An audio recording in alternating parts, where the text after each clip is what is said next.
Hi friends, అందరికీ నమస్కారం. మనం పోయిన వారం ఒక వేమన పద్యం గురించి తెలుసుకున్నాం. ఈ వారం కూడా మరొక పద్యం గురించి తెలుసుకుందాం. వేమన పద్యాలు అందరికీ సుపరిచితాలు. వానలో తడవని వారు, ఒక్క వేమన పద్యం కూడా తెలియని వారు ఉండరు అనేది లోకోక్తి. ఎందుకంటే సరళమైన భాషలో అందరికీ ప్రతి ఒక్కళ్ళకి అర్థమయ్యే విధంగా వేమన పద్యాలు ఉంటాయి. సరే, మనమైతే ఈ రోజుటి పద్యంలోకి వెళ్ళిపోదాం. ఆత్మశుద్ధి లేని ఆచారమేళ, భాండశుద్ధి లేని పాకమేళ, చిత్తశుద్ధి లేని శివపూజ లేలరా, విశ్వధాభిరామ వినురవేమ. మరొకసారి చెప్పుకుందాం. ఆత్మశుద్ధి లేని ఆచారమేళ, భాండశుద్ధి లేని పాకమేళ, చిత్తశుద్ధి లేని శివపూజ లేలరా, విశ్వధాభిరామ వినురవేమ.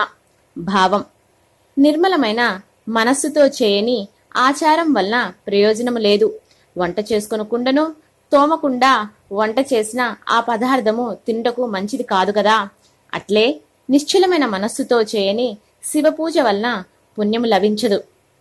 అంటే మనం ఎంత మంచి వంట చేసుకున్నప్పటికీ కూడా పాత్రను శుభ్రంగా తోముకొని చేసుకుంటేనే అది తినుటకు బాగుంటుంది. అదేవిధంగా మనం ఎంత గొప్పగా పూజ చేసుకున్నామో అనేది కాదు, ఎంత మంచి మనస్సుతో ఎంత నిర్మలంగా కూర్చొని కొద్దిసేపు పూజ చేసుకున్నా కూడా దాని యొక్క పుణ్యం మనకు వస్తుందనేది వేమన గారు చెప్తున్నారు. ఓకే ఫ్రెండ్స్, ఖచ్చితంగా అందరూ ఈ పద్యాలు నేర్చుకొని ఈ తరం పెంచుతారని ఆశిస్తున్నాను. నా వీడియో మీకు నచ్చినట్లయితే లైక్ చేయండి, షేర్ చేయండి, మరియు నా ఛానల్ని సబ్స్క్రైబ్ చేయండి. Okay friends, bye.